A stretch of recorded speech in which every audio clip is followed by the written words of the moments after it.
We are told that to build self-esteem, we must focus on our accomplishments and strengths. Our modern culture is a grand cathedral dedicated to the worship of the self. We are instructed to build ourselves up, to craft a personal brand, to celebrate our victories, and to project an image of confidence and success at all costs. The path to happiness, we are assured, is paved with affirmations, achievements, and the unwavering belief in our own specialness. But the great masters of the heart, the spiritual engineers like the 11th and 12th century sage al-Qadir al-Jilani, taught a radically different path. They knew that true, unshakable inner peace comes not from building up the ego, but from a controlled demolition of it. These masters understood a dangerous secret about the human psyche. The ego, the conditioned self, is a foundation of sand. The more magnificent the palace we build upon it, the more catastrophic its inevitable collapse. They knew that the subtle pride we take in our discipline, our knowledge, our success, and even our spiritual progress is the most potent of all poisons. It is a poison that tastes sweet but slowly hardens the heart, closing it off from grace, from compassion, and from reality itself. The story of Abd al-Qadir al-Jilani's encounter with a drunkard is not a quaint fable. It is a masterclass in this spiritual engineering. It is a blueprint for dismantling the most dangerous structure we will ever build, the prison of our own self-importance. This is an invitation to witness a master at work, not with bricks and mortar, but with the very architecture of the soul. It is a lesson in how the most profound truth can come from the most unexpected source, and how a single challenging encounter can raise the walls of our self-satisfaction to the ground, leaving us standing, humbled and free, under the vast, open sky of what is real. Forget for a moment everything you've been taught about self-esteem. Suspend your belief in the importance of your own story. Let us walk beside one of history's greatest saints and learn how true strength is found not on the throne of pride, but on one's knees in the dust. To understand the seismic impact of this story, we must first understand the man at its center. Abd al-Qadir al-Jilani was not a minor teacher or a fringe mystic. By the time of our story, he was perhaps the most revered spiritual authority in the entire Islamic world. Known to his followers as the Gawth al-Azam, the supreme helper, or the arch-intercessor, he was a scholar of immense intellect and a speaker of electrifying power. Tens of thousands would gather in Baghdad to hear his sermons, which were said to soften the hardest hearts and inspire mass repentance. He was a jurist, a theologian, and the founder of the Qadiri order, one of the most widespread and influential Sufi brotherhoods in history.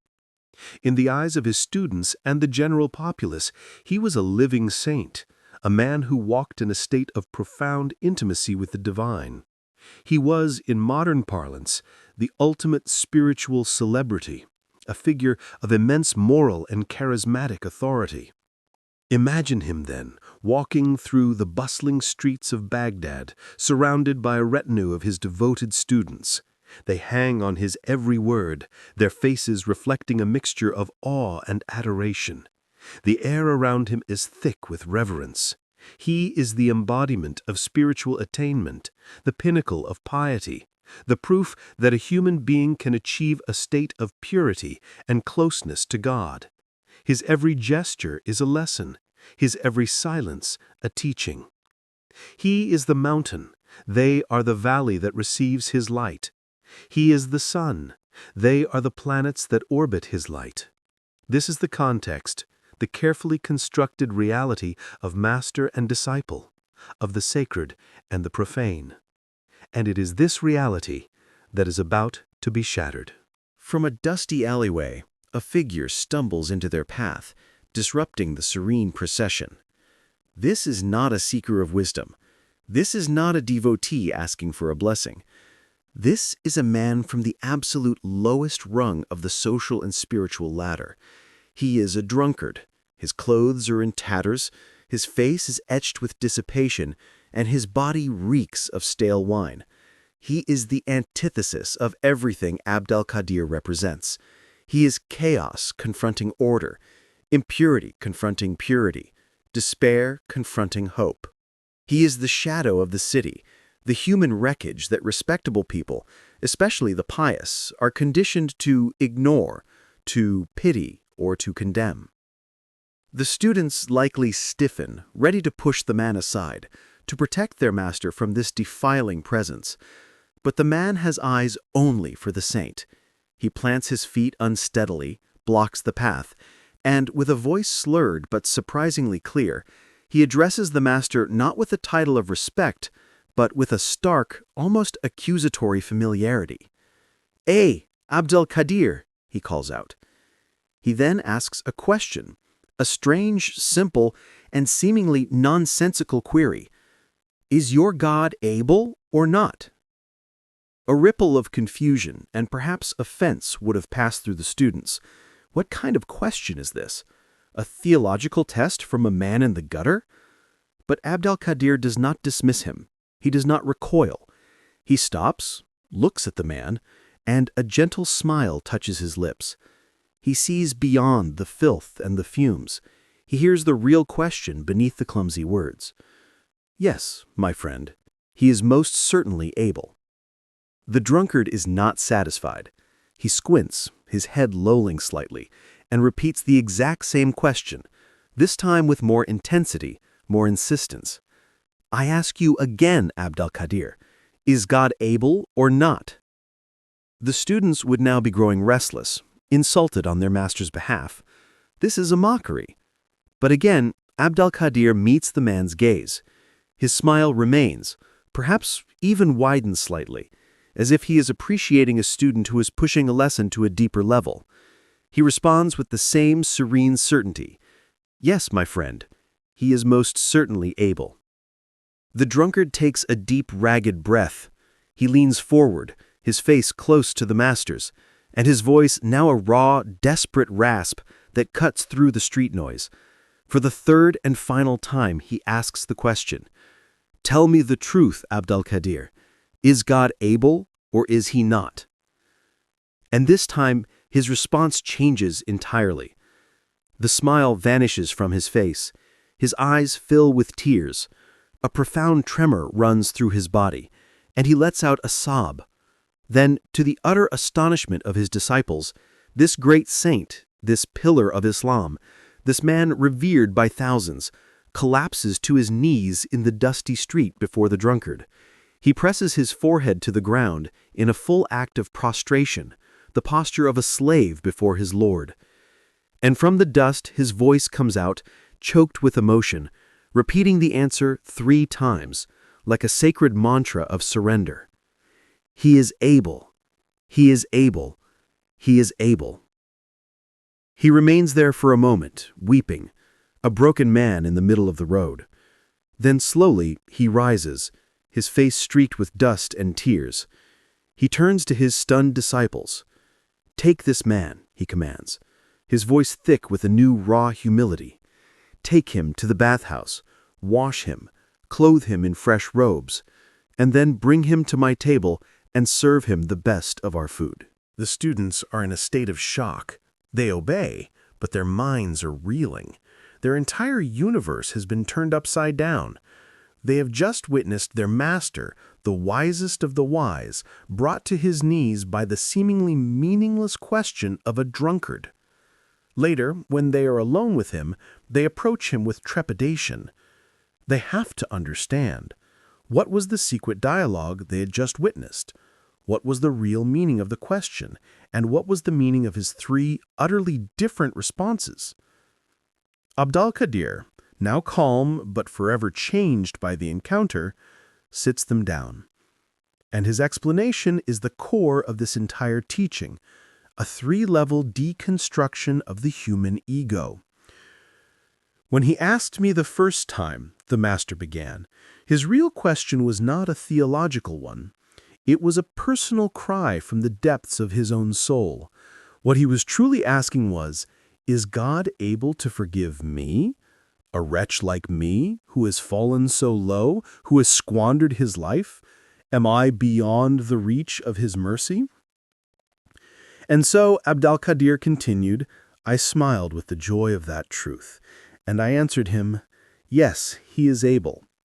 I wanted to reassure his heart that no sin is so great that it can overwhelm the infinite ocean of divine forgiveness. This first question and answer form the foundation of all spiritual paths. It is the gate through which everyone must pass. In our modern secular world, we speak of shame, of trauma, of the inner critic that tells us we are unworthy, broken, and irredeemable. The drunkard represents this universal human experience of having fallen short, of being disgusted with oneself. His question is the primal plea of the soul that feels it has stained itself beyond repair. al-Qadir's smiling reply is the voice of grace. It is the core message of every genuine spiritual tradition. You are not your mistakes. Your essence is not the sum of your worst moments. There is a power in the universe, a reality of love and mercy so vast that it can wash clean any slate. The Master's first response is a reminder of this boundless possibility. It is an act of compassion, affirming the man's inherent worth and the ever-present potential for renewal. It is the easy part of the lesson. Then, al-Qadir explained the second question. He said, when he asked me a second time, the meaning deepened. He was no longer just asking about himself, he was looking at me, in all my standing, with all of you, my students, around me. He was looking at my reputation, my piety. And his real question became a challenge. He was asking, is God able to take a wretch like me and raise me up to your station? Is he capable of making me like you? And so the Master said, I smiled again, this time with reverence for God's transformative power, and I answered him, yes, he is most certainly able. I wanted to affirm that the divine power is not limited by our present circumstances. The lowest can be raised to the highest. There is no human hierarchy that God's will cannot overturn in an instant. This second exchange is a direct assault on the subtle idolatry of spiritual consumerism. We, like al-Qadir's students, tend to place our teachers, our mentors, our heroes on pedestals. We create a vast distance between us and them, between the unenlightened and the enlightened. This creates a sense of comfort. We can admire them from a safe distance without having to take full responsibility for our own potential, but it is a trap. The drunkard's second question shatters this illusion. It posits a radical equality of all souls before the divine. It says that the divine spark within the drunkard is of the exact same substance as the divine spark within the saint. The only difference is the layers of mud and dust that have been allowed to cover it. The Master's second answer affirms this. It is a profound statement that spiritual attainment is not a permanent status, not a private property. It is a state of being that is, in principle, accessible to all. Carl Jung, the Swiss psychiatrist, would have understood this perfectly.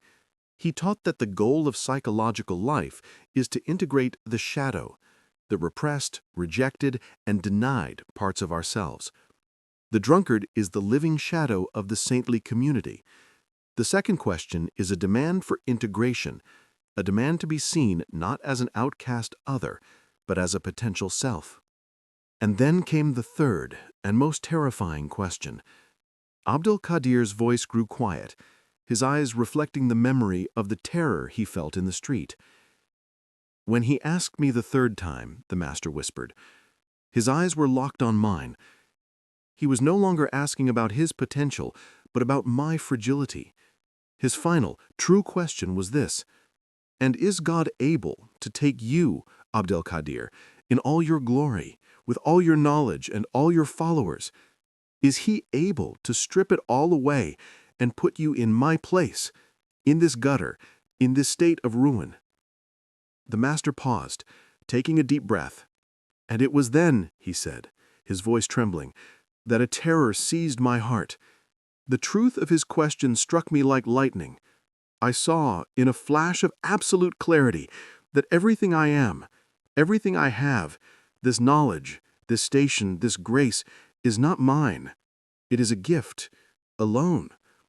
It is held on trust, moment by his will alone, and it could be withdrawn in an instant.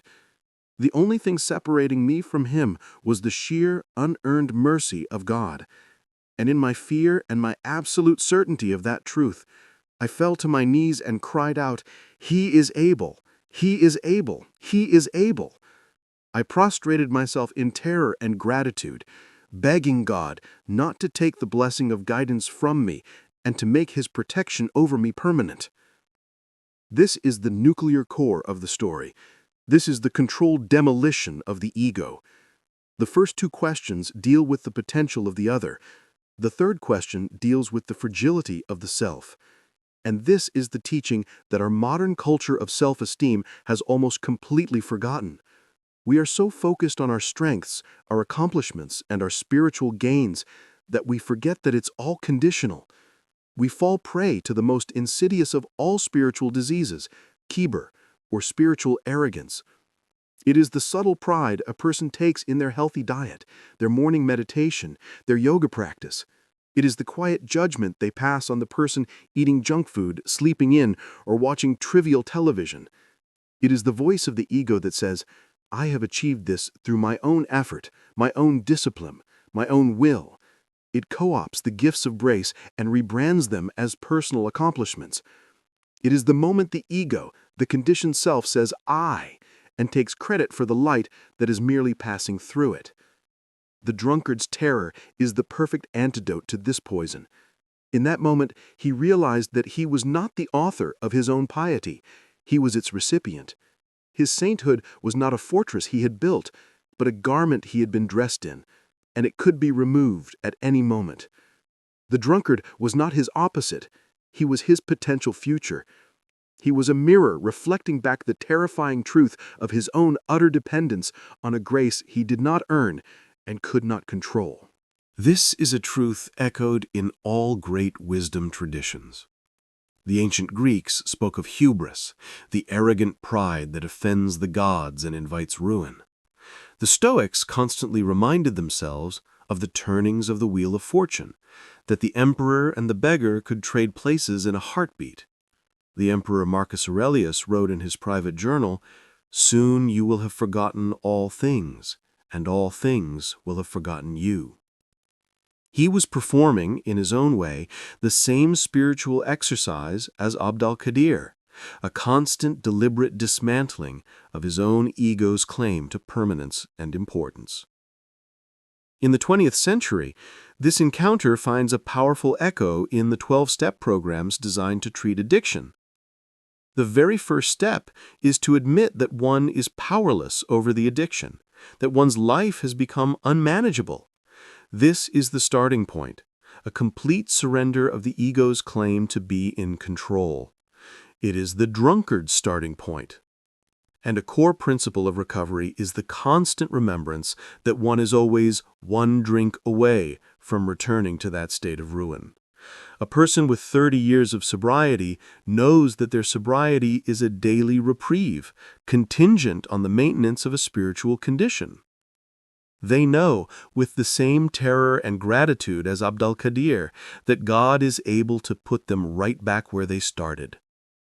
This radical humility is the very source of their strength. The Master's final command, to wash, clothe, and feed the drunkard, is the necessary conclusion of his revelation. It is not an act of charity from a superior to an inferior. It is an act of honor paid to his teacher. The drunkard, in his wretched state, had become the Master's master. He had delivered the most profound and necessary lesson the saint could possibly receive. By honoring the drunkard, al-Qadir was honoring the divine truth that had spoken through him. He was physically demonstrating the reality he had just understood in his heart. You and I are not different. Let me serve you, for in serving you, I serve the God who is the master of both our fates. Now, let us bring this encounter out of the streets of Baghdad and into the silent chambers of your own heart. Let this ancient story become your living mirror. Find a place of stillness. Close your eyes. Take a slow, deep breath, and as you exhale, allow the roles you play in your life to soften. Let go of being a parent, a professional, a success, a failure. Just for a moment, simply be. First, I want you to ask the first question on behalf of someone you judge. Bring to mind a person or a group of people for whom you feel a sense of superiority.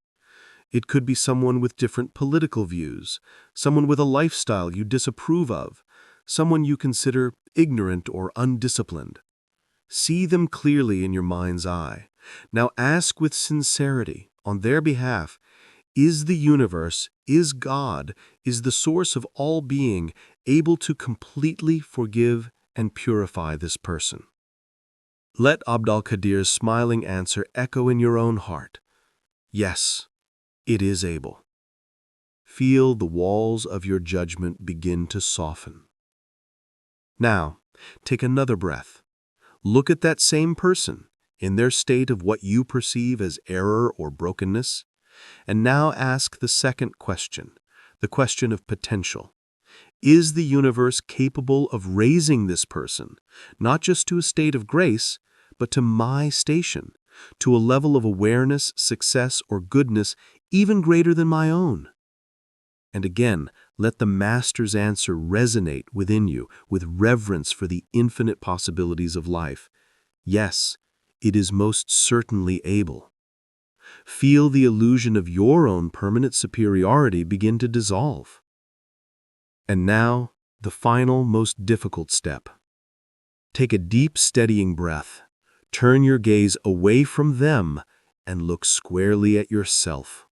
Look at your accomplishments, your strengths, your knowledge, your moral high ground, everything you are proud of. Look at the very foundation upon which you have built your identity. And ask the third question, the drunkard's terrifying warning of yourself. Is the universe, is God, is the source of all being able to strip all of this away from me? Is it able to put me in their shoes, in their confusion, in their pain, in their state of ruin? Do not intellectualize the answer. Try to feel it as al-Qadir felt it. Feel the vertigo, the fragility of your own position. Feel the terror and the profound liberation in the answer. And let it rise from the deepest part of you, from a place beyond ego, a place of pure, naked truth. It is able. It is able. It is able. Stay with that feeling. This feeling is not meant to be a source of shame or fear in the long run. It is the ground of true humility. And true humility is not thinking less of yourself, it is thinking of yourself less. This feeling is the key to unlocking a compassion so vast and so powerful, it can change the world. Because it begins by changing yours. It is the end of us and them. It is the beginning of we. The ultimate lesson from the saint and the drunkard is this: spiritual security is a dangerous illusion. The only ground solid enough to stand on is the constant, moment-to-moment awareness of our own fragility and our complete dependence on a grace we cannot earn nor control. True strength is not found in the height of our achievements, but in the depth of our surrender. Our modern quest for self-esteem encourages us to build a beautiful fortified tower for our ego. al-Qadir al-Jilani, instructed by the unlikeliest of teachers, shows us that true freedom is not found by locking ourselves inside that tower. It is found by having the courage to walk out into the street, to face the parts of humanity and ourselves that we fear and reject, and to fall on our knees in the realization that we are all, saint and drunkard alike, beggars at the same door, utterly dependent on the same unearned and incomprehensible mercy. This is the demolition of pride, and it is the construction of a love that is truly unbreakable.